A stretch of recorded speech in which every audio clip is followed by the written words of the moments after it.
I don't think that the only thing that happened to Aunty Kemi was the fact that Nigerian police, as out of then, stole her brother's shoes. Because I don't see why we are taking this narrative about expressively showing how much you detest these people. So welcome back to my channel. This is Real Talk with Tina. Let's talk about Aunty Kemi today, and I'm just wondering, where do we start from? It's not going to be a sweet one, okay? But this is my personal opinion. I might be right, I might be wrong, but anything you feel like I've said here that does not go by what you believe in is allegedly, okay? Britain is. You have right to your opinion, to your policies you're trying to put in place and all whatnot is your decision. I know why this is flying for you, because those people who are not immigrants, the people who are not migrants, people who claim to be the indigenous people of the country where you are ruling, where you are imposing this power, do not like immigrants. And that's why they would support you. That's why they will applaud for you. But we have seen the likes of people like you who came and said, the other lady from Rwanda, who came and said, made some statements about immigrants. We saw how they kind of ended their career. If it was just the shoes, or if there are still more, I think you should tell us. There is this say that goes like, do not shut the door that opened miraculously for you.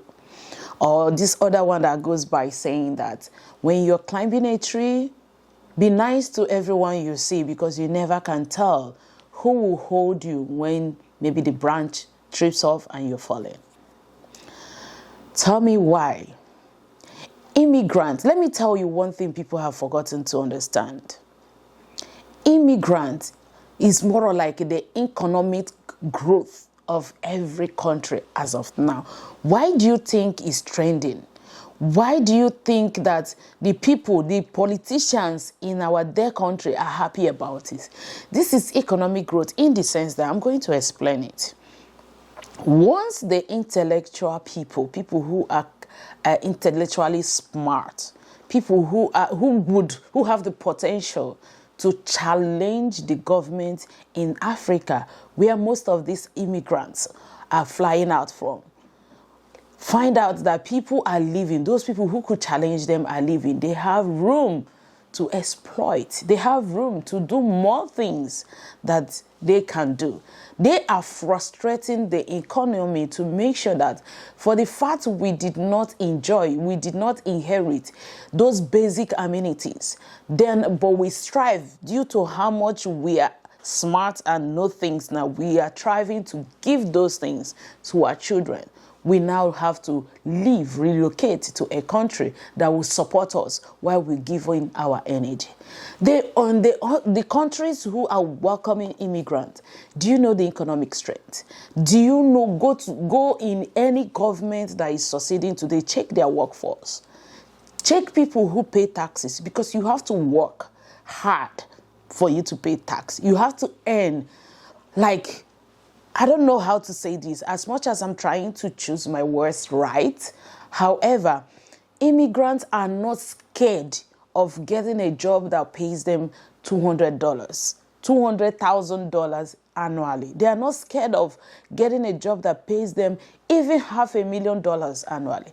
But our contemporaries, some of them are not even willing, because when they consider the tax they will pay to the government, the stress that comes with it, do you know, when you hear immigrants, when you hear people working 2-3 jobs, do you think those jobs are being done by the natives?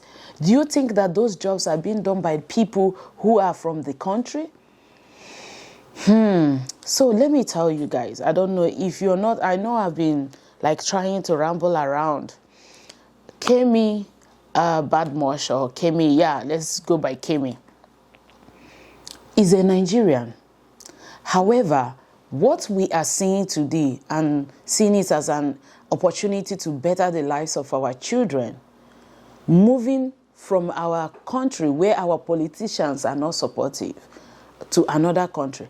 Her parents saw it in the 80s and moved Fortunately for them, of course, they must be wealthy, either by hook or by crook, allegedly, to be able to have that foresight to go to UK and give birth to her. They gave birth to her in the United Kingdom and relocated back to Nigeria. She stayed, let's say she spent minimum of 14 years of her life, because I learned that she relocated to the UK when she was 16 years old. And she has lived there. However, through the Conservative Party and all the things that has been trending for long, she denied her heritage. She says she doesn't have anything to do with Nigerian or Nigerian politicians. It is to her tent, and nobody argued that she has that to her name, which is equally a Nigerian name. However, it has been trending on social media. She came up and said, immigrants, fighting immigrants, who happens to be the bedrock of the resource in United Kingdom. The healthcare system, let's just go by the healthcare system. If you take 60% of the workforce in the NHS in United Kingdom, they are immigrants. So if you want to send them back, or you want them to get frustrated because the policies you're proposing seem to be unachievable.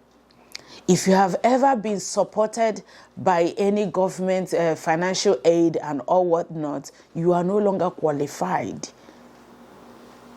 to apply for citizenship. The policy is that you have to spend 10 years, which is a lot. Come on. Which is a lot. There is not even pathway of coming to United Kingdom as a permanent resident, just like Canada have. And when you move to Canada, you do your job. You pay the dues.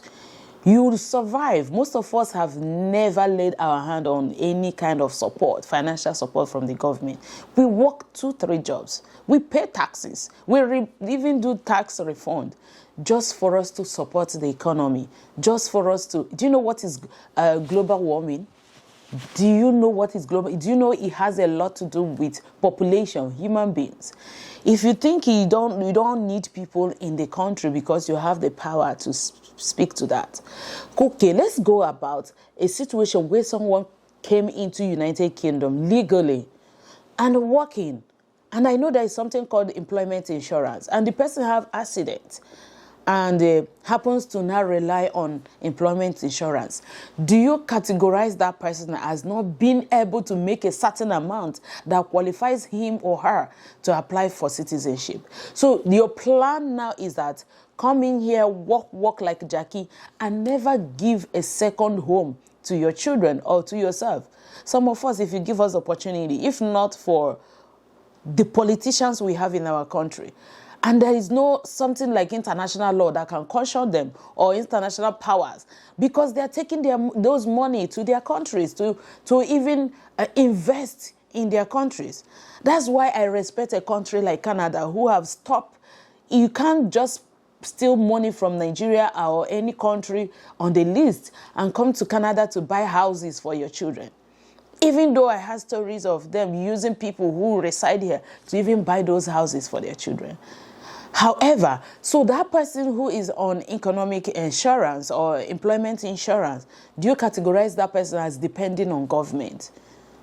You don't pay them CCB. There is nothing like child benefits. They work 24/7 to earn a living in a country. Probably, let me tell you, if a country like Nigeria will provide light, adequate security, as well as perfect wage. I know there is nothing like perfect wage, but let's say if my contemporaries in Canada are earning like, let's say, $10, if I can earn like $7, I will go back to Nigeria and stay in Nigeria and work, where I have to eat my food without paying all the money I earn just to buy groceries, where I will have to see my mom or call her at random at any time, speak to my family. If I need emotional support, I can reach out to them.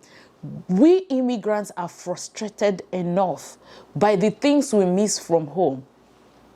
Not just the things we miss from home. We still feel like calling the places we migrate to home. If not for anything, we work. We have savings. We have a supportive government. If I pick up my phone now and dial 911, I could get them to my help. If that medical help or security-wise, which we lack in our dear countries. So are you saying that your parents had the opportunity to relocate you to Canada? We parents, when we have the opportunity and you became a citizen, or even give birth to you and you became a citizen, that if we have the opportunity, we should not try to get it, because we have to abide by your unachievable policies that you're trying to lay down. If there are some other things that the government did to you, I think it will be better you come in and say it, rather than trying to make things. Do you know what is 15 years? UK is not a hotel. Come on. Is there anyone coming and living in those hotels that are immigrants for free? There is no immigrants accessing hospitals or all those benefits for free. We are working. We don't even want anything that will tarnish our image. 99%, let me not say 100%, of immigrants are working so hard to make sure they give a better name. They lay down a positive legacy. If you attack or let me say, if your policies that you're trying to lay down is targeting on Nigerians, what about other countries? Tell me which country we talk about their tech world now without mentioning the Indians. So are you trying to say that those ones are qualified to stay, but Nigerians are not qualified to stay? Or are you feeling like somebody sees you on the way and say, Kemi, Bawoni, that is offensive to you? I don't know. If there are other things, I'm going to be playing the video on this video as well. If there are other things that the immigrants did to you, one thing you should believe, or you should have at the back of your mind, is that you're climbing now, but you will never remain there. Nobody is wishing your downfall, but it is nature. It comes natural. That's how it's supposed to happen. You will never remain there, and you will pass these people you're trying to frustrate their way, becoming citizen. You pass them by the way, and I don't know what will be the outcome. Thank you so much. This is my little contribution. If you like this, please subscribe and share. Bye.